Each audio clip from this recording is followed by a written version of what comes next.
talk a little bit about those glue players when you were in Edmonton? Kevin Lowe really stands out in my mind. There's no question that he kept everything together. I mean, there was always conflict because of the fact that Glenn Sather wore all different hats. So he was the president, the general manager, and the coach at the time. And so when you had that kind of a person running all the shows, he had to wear these different hats. So he was a different character every time you went to approach him. So if he told, as a coach, he's telling you to go score goals.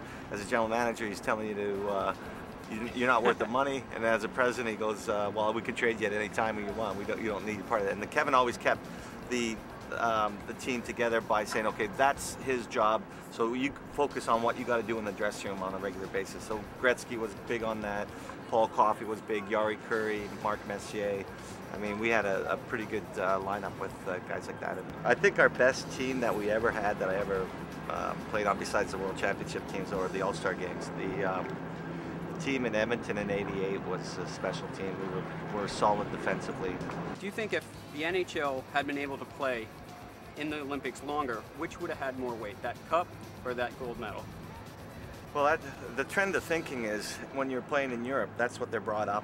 You know, they're not playing for anything else. That's the big championship, is the Olympic Games or the World Championship. So the European players and always are playing for the medal, and whereas the North American players that are playing in the NHL, players that came over, you're playing for the Stanley Cup. So there was always that conflict of interest with both the European players and the North American players. So if we were brought up thinking that the #1 goal is to win a gold medal, that's probably what our thinking would be. But as a kid growing up in Canada or in the US, I mean, basically what you're seeing on the media on a regular basis is the Stanley Cup.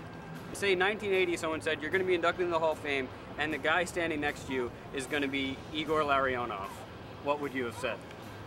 Well, what a great honor and what a great guy. I mean, just the words of being inducted in the Hall of Fame stands out. But you got to realize, as a kid growing up, my favorite player was HHoF. So, and my parents went to the '72 series in Russia. So that whole era, everyone was always talking about the North American players, then the NHL. But in my mind, I love the Russians, and they brought me to another level on a regular basis. So, you know, I attribute a lot of my success because of them, because they made me play harder. Your teammates once described you as the greatest clutch goal scorer he ever saw. Is there some secret that you can give to the younger players, or is it just something you're born with, something you're not? Well, I think it's also a learned condition. I mean, that goes along with you know, being a leader too. Is that you learn as you go, and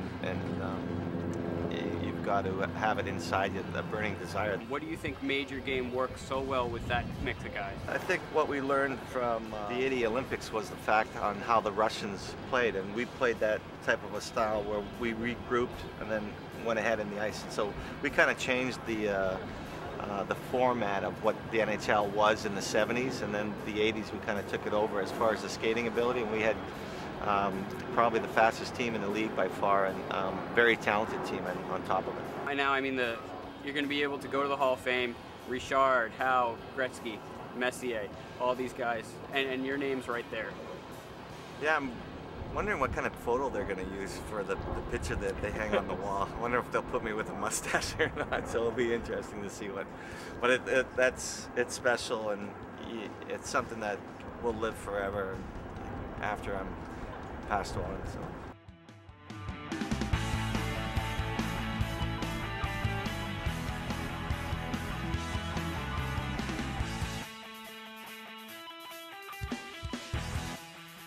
Hi, I'm Glenn Anderson, and you're watching HockeyBarn.com, where hockey hits the net.